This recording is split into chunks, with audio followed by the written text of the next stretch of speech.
Hi guys, welcome to the new video. So today we are starting a new series where I will be teaching you how to actually improve in PvP, giving you some advices for multiplayer and overall just covering all the basic mechanics and everything. In this first video we'll get through all the theory that you might need, all the basics that you should learn, and also all the aspects of the game that you should be focusing on. And in the other videos that will follow after this one, we'll deep dive in each of the build order, cover all the factions, and overall just show you some gameplay as well.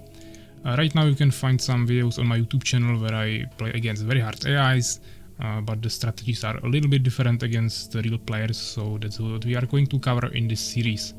So I prepared two Excels for you. I'm gonna show you both of them in this video, and you'll also be able to download them in the description, of course. There are some basic information. This one is really basic, really just simple things that I'm gonna walk you through really quickly. The other one is a little bit more complex, full of different information. I'm also gonna show you this, but then we will dive into certain sections a little bit deeper in the future videos. So let's start with the basic one. This is called basic gameplay mechanics. As you can see, there are those different tables, so let's just start right here. Those are the damage types. That's something you should definitely know how it works. There are all of these damage types in the game, and each unit has different damage type. Some of the units can even have combination of two different damage types, for example like Valkyrie or for example Totem. So here you always have the name of the damage type, and here you have the effect. So here you have Swing, which is just a basic melee attack. Then you have Bash, which is another melee attack, but usually strong against buildings. So buildings usually take more damage from Bash. Then you have Pike. This is really important. This is strong against big creatures like knights and ogres or trolls. All of these kinds of creatures. Then we have Pierce, which is just a basic range attack, so basically Swing but for ranged units. Fire is the same just for magic. Then we have Cold, which is actually another magic damage that also slows the enemies, so this is really powerful. Then we have Poison that deals damage over time. Then we have Heal, so that's just a heal, but it's still a damage type, basically dealing negative damage and healing hit points. Then you have Support, which basically determines the effectivity of a certain spell.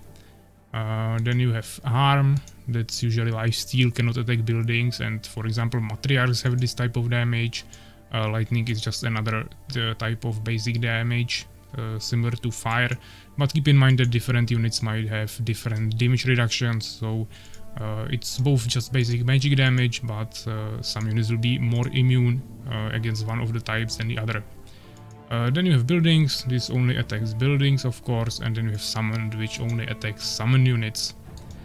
You can see unit damage type by hovering over the attack of that unit with your mouse cursor. So if you click on a unit, you will see its damage and armor, of course, and if you hover with your mouse over the attack, you will see the damage type there.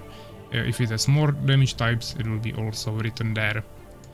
Then we have, actually there can be one more damage type, which is Spell, and that is something that you get from buffs, for example from Bless or Bloodlust. You can also see the damage resistance by hovering over the armor, so that's the same principle, and basically how it works, that it is shown as percentage, and it's basically saying how much percent of the damage you are going to get. So it's not like the reduction, but the actual damage that you will get. If you have 0%, you will be immune to the damage like a whole. And if you have, for example, 200%, you will be taking double from that amount. For example, heroes in campaign have double the amount of healing that they take. And those bigger numbers are usually also saved for the pike damage, because many big creatures are taking like 150 or even 250% from pike damage. This is really important to now look at this table, where you can see the pike damage for each race. There are not too many units that are dealing pike damage in this game. You have Empire that has Pikemans, you have Fallen with Hive Stingers, and Beast is actually the only faction that doesn't have any pike damage. Of course, if we also look at the custom units from the campaign and map editor, you would also find like Goblin Lancer, for example, or Troll Hunter with some other pike damage, but this is the baseline that we have. So definitely keep in mind that Beast doesn't have any pike damage. Here we have basic ways of healing with each race. So of course with Empire you have priest heals. Then you have the area around your temple, which is also healing. Phoenix can heal with his Nova ability, which will just deal splash damage and also heal yourself. It costs 30 mana, so keep that in mind. If you actually make a Phoenix, he has like 19 mana or 17, something like that, so you need to wait a little bit before you can use it after you create a Phoenix. And then you have Resurrection, which is not like a heal, but it's basically a full heal after you resurrect the unit. Even though it actually has a limit like 350 HP, so if you resurrect a Swordsman, it will of course be full HP, unless it is like super leveled up. But if you resurrect, for example, a Knight, it will resurrect him damaged a little bit. Then we have Beast. Of course you have Sacrifice with Witches, so you can sacrifice Borons or even Warriors to heal your army. Then you have the Stronghold buff that you can, that's the Horn buff that you have in your Stronghold. You can just research that, and it will be slowly healing all of your units on the map slowly for a period of time, and it also buffs their attack speed, I think. And then there is this little bit different way how you can actually heal as Beast, and that is a drop weapon, which is research that you can kinda use in your blacksmith. I don't remember now the name of the Beast Blacksmith, but you know what I'm talking about, where you just research upgrades for your warriors. And you can just drop the weapon there, which will transform the warrior that is injured to a minion, which is your villager, and then you can just take another healthy minion and take the weapon that the warrior dropped there. So it won't cost you anything, you just need to build the building, and you will just swap the minions for the warriors. You will still keep damaged minions, which might be a problem if they rush your town. They will kill your villagers faster. But if you, for example, then use the Stronghold buff or something, they will heal anyway. And in the early game it's really powerful, where you can just go heal your enemy, escape on low HP, and then just swap all of your units to full HP way before maybe the enemy even has priest or something. And then we have Fallen. You have not too many options here, but you have Unholy Regeneration, which is the healing that you have the earliest access to from all of these heals. It's automatically happening while you are standing on the unholy ground, which is the area that Fallen buildings create, mainly Deformator, of course, Deformer. And then you have also Self-Infest, which is the ability that you can use with Seeker. It will actually sacrifice the Seeker, but you will infest one of your units, and then it will be auto-healing automatically while you are dealing damage, so that can also be quite nice to use.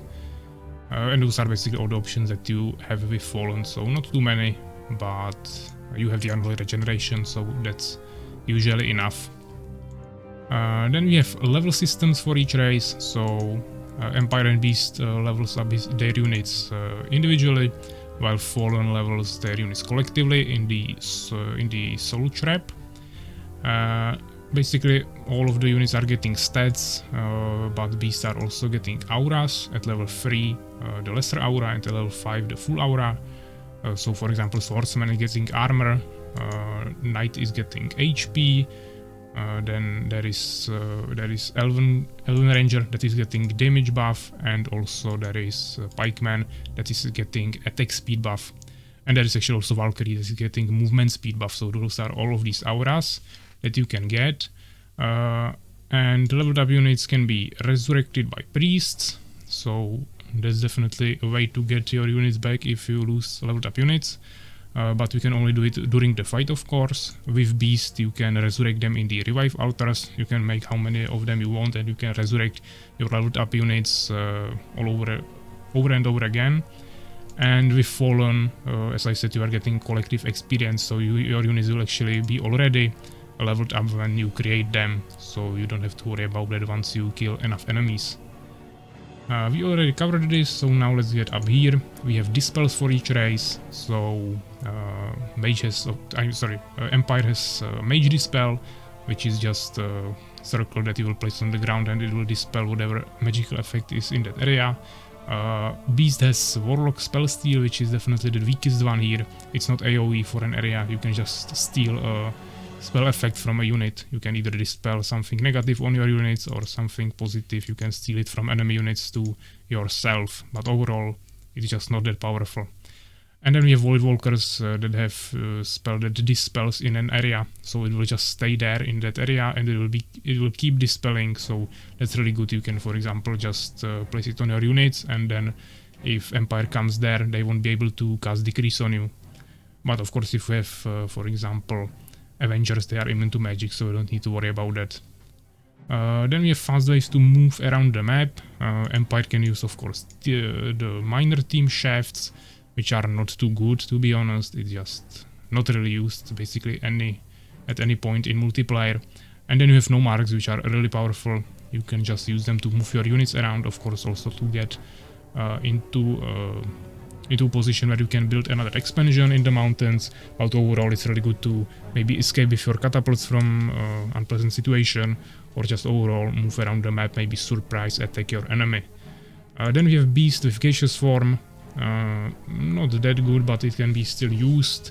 Just be careful so someone don't kill your Gaseous Forms with like Phoenix Novas or Stalkers or Manticores or something. Actually, there is one more use for Gaseous Form.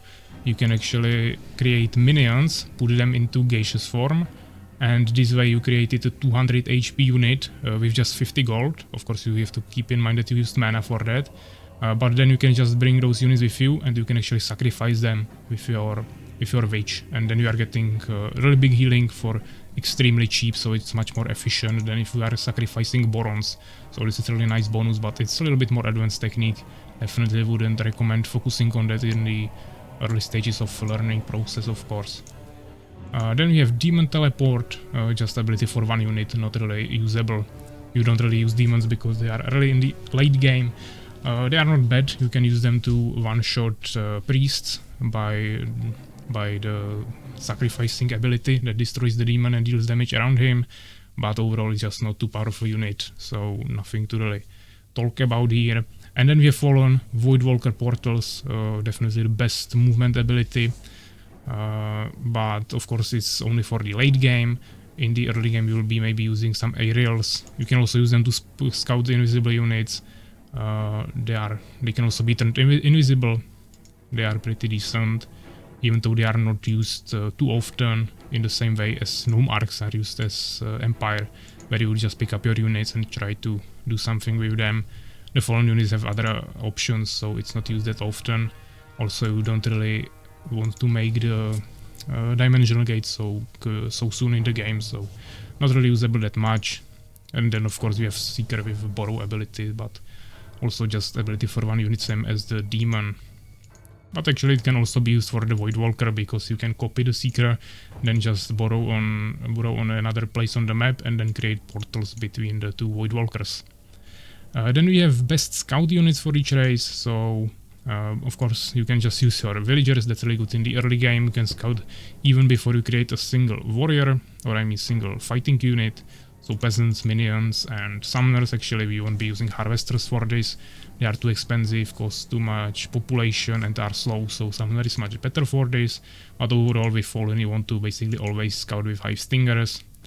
And with other factions you also will later use swordsmen and warriors, or even goblin hunters, and you can also use Hive Guards, of course, which is flying unit, pretty cheap. Or you can just use any of these scouting units, which are invisible, and those are also flying, same as Hive Guard. So those are all the different options. Then we have invisible units, so each race has some invisible units. We have Dryad, which has invisible ability that you can research in the 11th century. Not really used too often. You only make Dryads to cast enchant usually, but it is an option. Then you have Striders, so Beast is like the main stealth race. So if you want to actually make some stealth units, you should definitely play as Beast. You have Striders, you have Warlocks. Basically both of them are stealth when they are staying. If they are moving, you can just shoot them. And then there is Fallen. You have Seeker, which is invisible and also revealing invisible units. And then you have Dark Fortress buff, which is actually ability that you can upgrade in your fortress, Dark Fortress, which is your main town hall. and then you can just turn invisible your units and buildings that are close to it for quite some time, so it can be nice sometimes. Either to save your base or actually just make your army invisible and then try to make interesting push somewhere. And then we have basic ways of revealing the invisible units. So with Empire you can of course use towers. Even Scout Tower with no upgrades will reveal the invisible unit. You have Phoenix, and you have also the Dryad Eye of the Forest ability. With Beast you have Totems, you have Harpies, and you have the Warlock Guardian rune. This is something not too many people know about, I think. So also this Guardian rune will reveal invisible units. With Fallen this is actually a little bit of a change. Lightning Spire won't reveal invisible units, but the Deformer will, so definitely keep in mind this. Also have Seeker of course, and also the Seeker self-infest. If you sacrifice the Seeker to self-infest another unit, it will also gain the ability to reveal invisible units. Then I have just a quick overview of each race. Yeah, you should choose Empire if you want like a large army, which requires lots of micromanagement and offers a lot of counter options. If you want to play Beast, you want to do that if you want like a strong army with units that have really high stats and require like a moderate amount of micromanagement, but offers not too many counter options. And you want to choose Fallen race if you want also large army with both weak and strong units, which requires only like small amount of micromanagement at the beginning, but towards the end game it actually becomes really complex and it requires a pretty huge amount of micromanagement, and at the same time it offers quite a large amount of counters actually. So those are basically like basic overviews of each of the race. Now let's get to the most important skills that you kinda need to master to actually become really good at the game in multiplayer. So I have here like 18 different things that you should be focusing on. I won't be like making a separate video on each of them, but if you want me to focus on something especially, I can definitely do that. But we will definitely touch on each of the things in the gameplay videos that we'll be releasing after this. So the first one is scouting. This is definitely important because you just need to always keep track of the map. This is like maybe the most important thing. You should be sending the scouts that I mentioned in this section all around the map. Of course, keeping track of what your enemy is doing, making sure that he's not expanding, and just gathering as much information as you can. Also, you should try to see what strategy your enemy is picking, so you can maybe counter that. Associated with that is of course map control. If you scout something, you need to also react to it. So if your enemy is expanding, you need to go and stop it. And overall map control is like the most important thing. Again, you just are denying your opponent the possibility to expand. You are opening the option for you to expand. Overall, this is just really important to keep the map control. You should also of course learn some build orders. This is what we are going to cover in these videos, so always it's just good to have something that is really optimized and going to work basically every single time and is going to be effective. Then we have resource management. Overall, you should just always be trying to spend your resources at basically any time. You should never have like over 500 gold saved up. That means that you are just not using your resources effectively. So always try to spend them or something. Either make an expansion, create more soldiers, make more population, make more villagers, whatever, or even towers. Yeah, just spend your resources. If you are just saving them up, it's not gonna be effective and your enemy is gonna outpush you. Then we have some unit compositions. Of course, if you find out with scouting that your enemy is making some units, you need to know how to counter them. Also, your units should work in synergy, so not just making units that are, let's say, good on stats. They actually need to work together. So this is really important. Then we have micromanagement. This can just change the outcome of a whole fight. You always need to make sure that you are micromanaging your units. So if you have a low HP unit in the front line, you can just move him back so he doesn't die. Then you can heal him after a fight, and you are still keeping the value of the resources that you put into it. And there are many more things, of course, casting the spell at the right time. Maybe micromanaging your backline of trolls or catapults or avengers, so they avoid the enemy hits of these ranged units, or even avoiding decreases for flying units, just whatever. Yeah, this is really important. Try to focus on the micromanagement. Then we have upgrade researches. This is something that is usually not covered in any build order. This is the moments when during the game you upgrade your units. It's not like stated when exactly you should do that, so overall you should just find it yourself by practice. Yeah, you just need the experience to actually find the best moments to do this. Overall, this is just something you need to feel and just try to find the best moments during the game where you should upgrade your units, so you don't lose momentum, but you upgrade your armies so it's stronger in the late game and also mid game. Then this multitasking, this is really important once again. If your enemy is attacking you and you are attacking him, you cannot just tunnel vision your attack and ignore the fact that he's attacking you. You also need to somehow defend yourself. Maybe there is another fight in your expansion and his expansion, and then you have 4 places where there is a fight and you need to somehow multitask all of them. So this is also really important to focus on. Also keep in mind that, for example, the resource management is really important here. If you are attacking, even that if there is just one fight, you still need to make sure that you are producing units at the same time, which is straight up connected to the next point, grouping and super grouping. You should be using groups at all times. I will be showing that more in detail in the videos, but basically at all time you should have everything grouped up.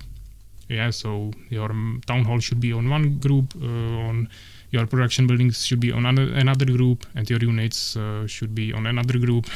And if you are fighting, you still need to open your production buildings and spend the resources that you are constantly getting on some extra units. Maybe send some help to your attack, or just make another army at home.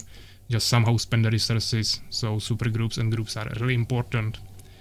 Then we have positioning and terrain advantage. Of course, it's associated with the micromanagement, but if you have better position right in front of before the fight, you may be charged on the enemy catapults with your hive stingers or something. It's really important. It's gonna turn the whole fight over once again.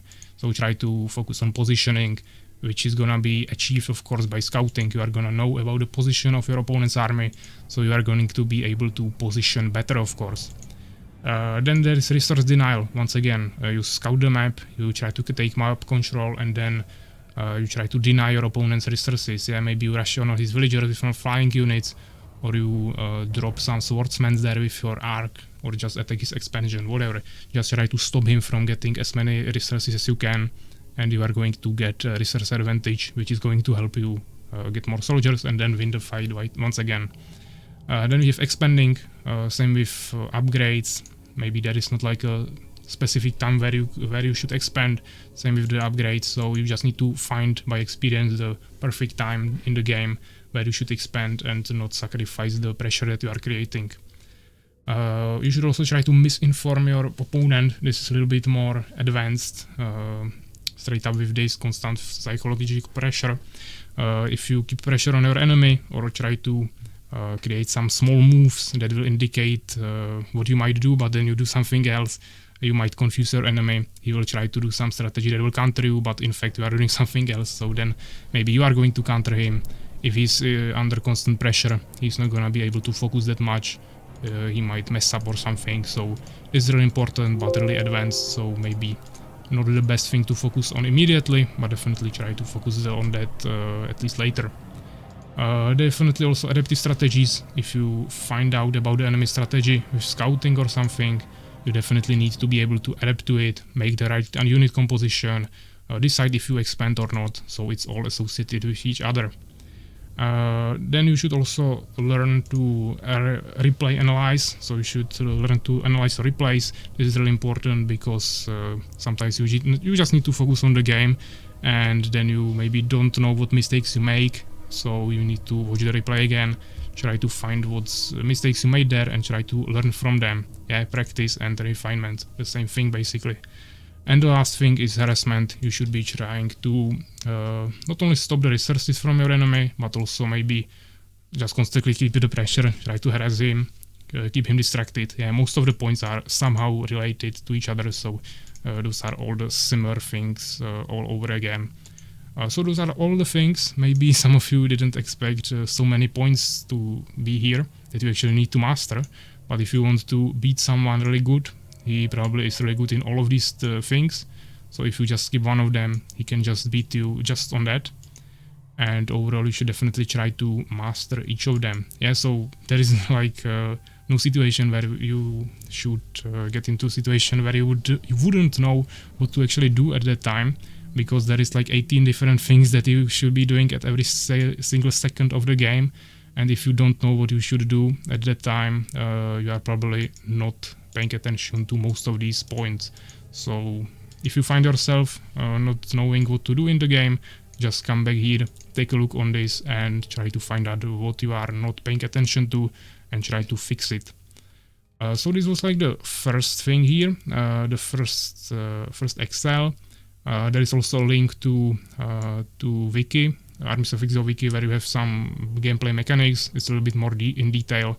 I just brought up the most important things here. You can go there and study even more information if you want, but this should be everything you might need to start with. Now let me go to the second Excel, which is actually Armies of Exigo PvP 1v1 strategies. It's not only for 1v1, it's overall multiplayer, but usually the strategies apply mostly to 1v1s, so this is why it's called like this, but you can also utilize it in other games. So here we have all the units in the game. They are kind of like divided into different stages of the game, so you have like what units are usually created in early game, mid game and late game with each of the factions, so you can go through it. I won't describe everything in detail in this Excel. We are going to cover it in the individual videos, so I'll just go really briefly through it here.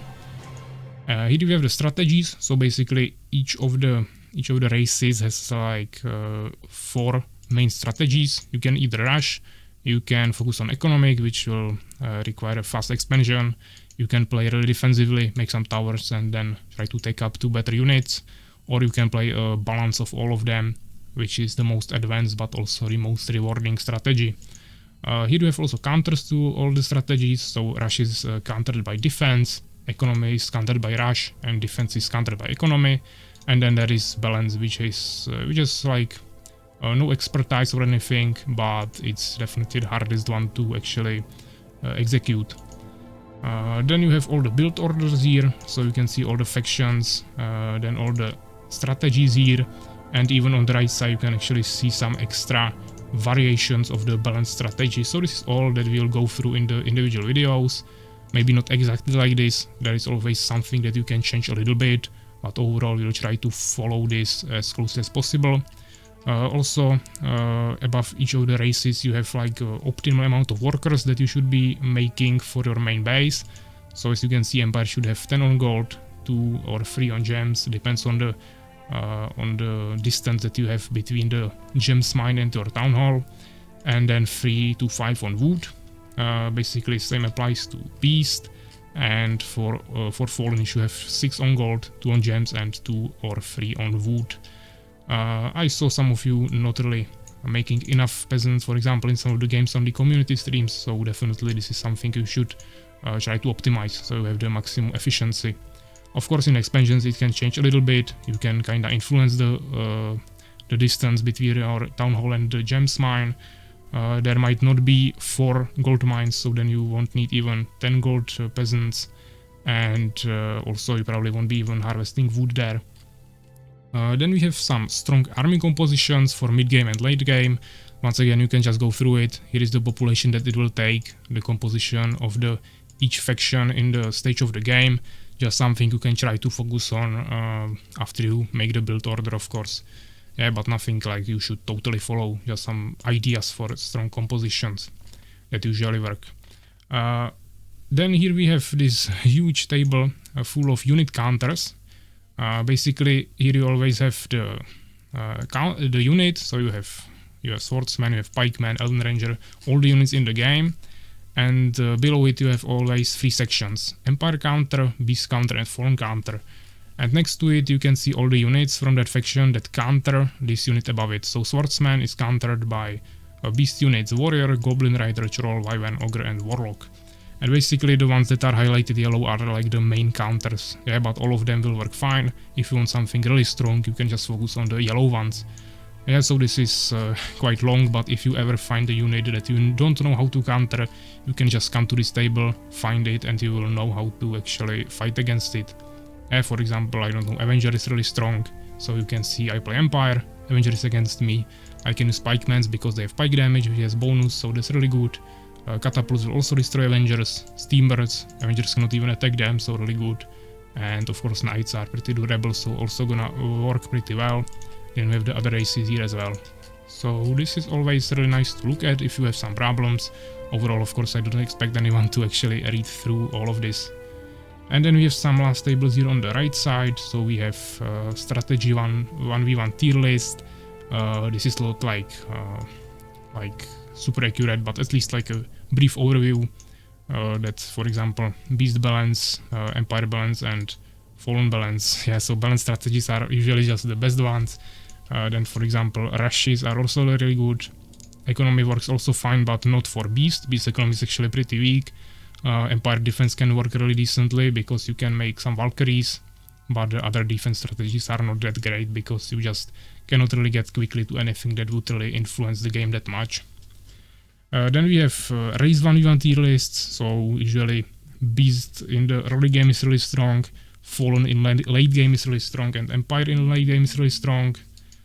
You could argue that, for example, Fallen in early game can also do really well, but to be honest, if you play a little defensively or just balanced, you won't usually get rushed by Fallen in a way that you would actually lose the game, so I wouldn't say it's that strong.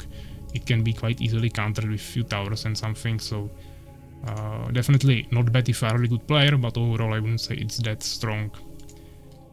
Then we have towers. This is just some basic information. You have all the HP here, armor, gold, wood, just the comparison of all the 3 towers. Of course, you can also upgrade the towers. Not totems, or I mean you can give them some upgrade, but it won't change the building. But lightning spire can be changed, and guard tower can be also upgraded even more. Or actually maybe this is... yeah, there is one more upgrade, I think. So then, of course, you have this, which is damage per second, so now you can actually see that totem is totally broken. Lightning Spire is pretty underwhelming, and Guard Tower is like decent in the middle. Keep in mind that totem has different damage types, so this might not apply totally, but overall it's definitely the strongest one. Also the most expensive one, but overall I think this is basically the best tower. But Guard Tower is also really decent. But keep in mind that if it costs less gold, the wood difference is not that big, so you will need to spend more wood. Overall, lightning spires are just not too strong, I would say, unless you have the upgraded one and you need many of them to actually use the AoE damage from them. And then we have the last table here, which is just units in different stages of the game. So basically, you have always the early game, medium and end game. You have each of the factions and what you want to create there. So usually in early game, as Empire, you will just focus on swordsmen. This is the main unit, you want to spam them as much as possible. And then just fill it with pikemans, elven rangers and phoenixes if you actually need to counter something. So against the bigger units, you will make pikemans. Against flying units, you will make elven rangers and phoenixes. For beast, you basically just make combination of warriors, witches and goblin riders, and you don't really care about anything else. Same for fallen, you make hive stingers and hive spitters. And then you have the mid game, of course. Again, I won't read through it, but you can just see. Then you have the end game, what you want to focus on with each of the races. Yeah, the main units and the fillers. So this is basically everything in these Excels. You can of course go through them, as I said, it will be in the description. And in the next videos, we'll focus on each of these strategies. I'm not sure if I will make like every single one of the balance strategies, for example, but at least some of them. I will try to show different strategies. I will probably make the videos against AIs because I need to just record it at any time, and probably not every time someone will be available. Also, it's better to actually play it against AI, where I can just kinda expect what he will do, and then I can focus on what I'm saying actually a little bit more. If I'll play against real player, he can do something that I might not expect. It might ruin the video, and this will be better for the learning or teaching purposes.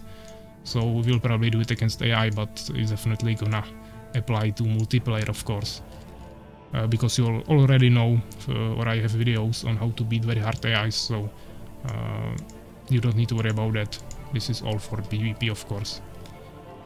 So yeah, I hope you like this video. If you have any questions, definitely ask me in the comments. As I said, if you want me to focus on any of the important skills that you need to master, definitely let me know as well, and I will maybe make a separate video on some of them. Of course, some of them could be basically covered in few sentences, as I already did here, but some of them might be it might be possible to actually dive into them a little bit deeper and give you some more information. So if you want that, we can also do that. Right now I'm just trying to give you some basic information and some basic build orders before the next tournament, even though it will be 2v2, and as I said, this will be mainly focused on 1v1s. The strategies still apply to 2v2s as well. It's just that in the team play you just need to apply some more strategies or just more principles, especially communication. I think that's the most important thing. You should always communicate a strategy with your ally, but after that you can just focus on your own gameplay, and overall if you are just playing good, it will contribute to the success of the whole team. So this will definitely help you even in the team play. So yeah, as I said, thanks for watching, hope you liked it, and see you in the next video. So take care, guys.